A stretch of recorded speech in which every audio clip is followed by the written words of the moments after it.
Bonjour, je m'appelle Marie-Fatima Road, je suis en secondaire 5 en option physique. J'aime beaucoup les physiques et je vais à l'école Pierre-Laporte. Aujourd'hui, je vais vous parler de l'énergie.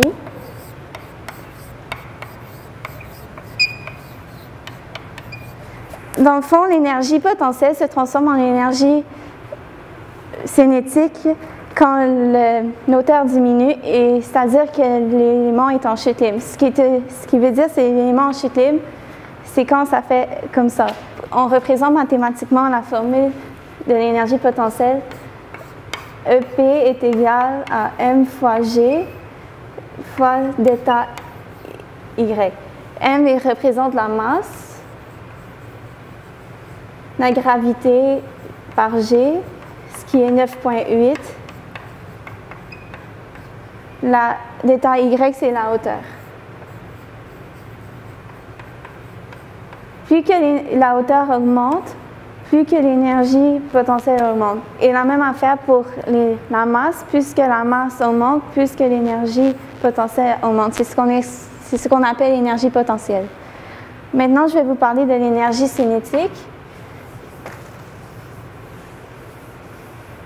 L'énergie cinétique, ça se représente par EK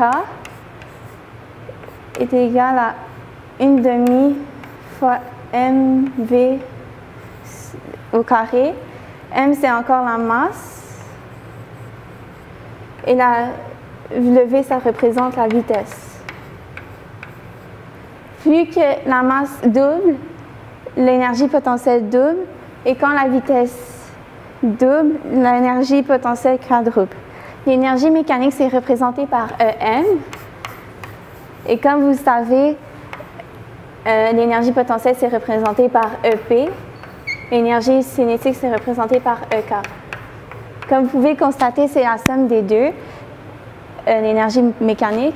Si l'énergie potentielle diminue, l'énergie cinétique augmente et c'est inversement proportionnel. C'est-à-dire que si l'énergie potentielle diminue, l'énergie cinétique diminue, l'énergie potentielle peut augmenter lui aussi. Dans l'énergie, tout se transforme, rien ne se perd. Et moi, j'aimerais ça bien devenir architecte parce que j'aime beaucoup les sciences et j'aime faire des dessins.